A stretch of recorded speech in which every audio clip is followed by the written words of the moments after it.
Mel! Ano? Kamusta? Bait na naman ako sa malungkot. Nako. Mas lalo akong nalungkot. Napasama pa yata yung pag-uwi ko.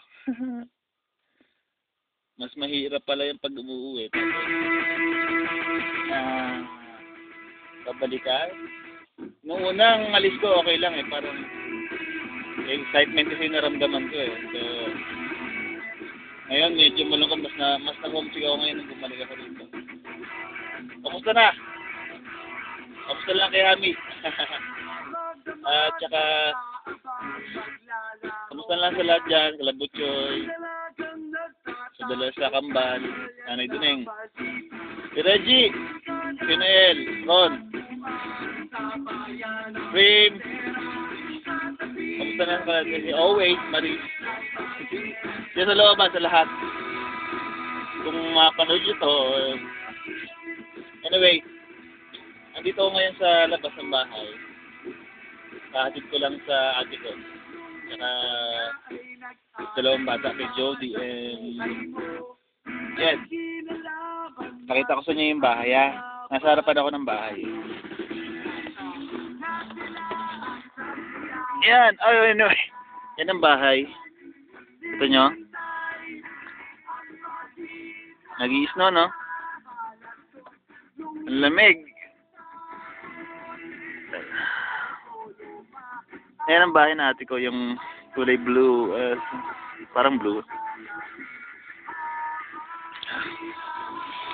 Malamig.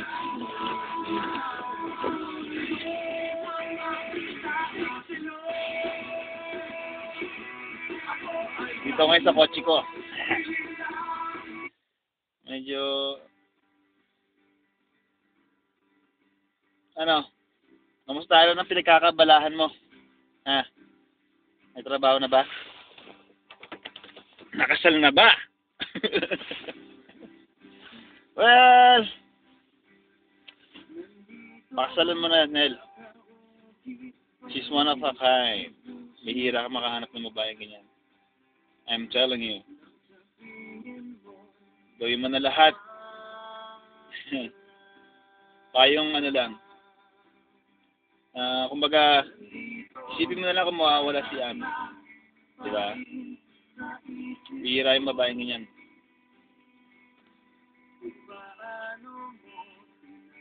Do whatever it takes. English?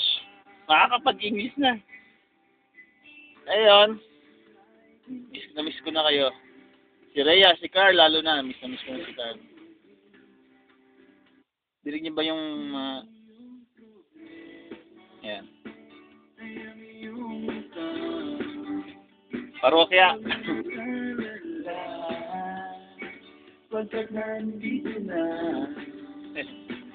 Palaging yan ang palagasan na dito pinapakinggan sa kotse.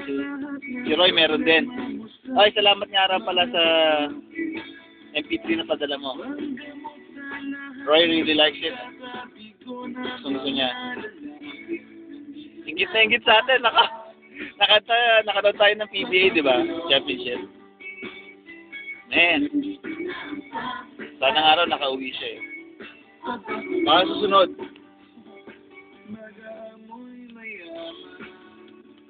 Ano ba? Well, email lang.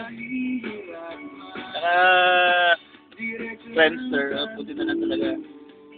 Sa teknolohiya ngayon, wala nang voice tape, wala nang snail mail.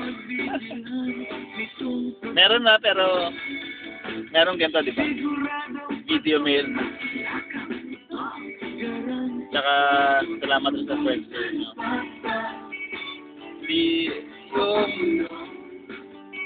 Yung miss na, na mabawasan. Anyway, ingat ka na lang, Nel. Ikaw na bahala dyan. Ha? And take my advice. Do whatever it takes. Mami, sa lahat ng taga-Real, kung sino man makakita o basta kayo. Bye-bye.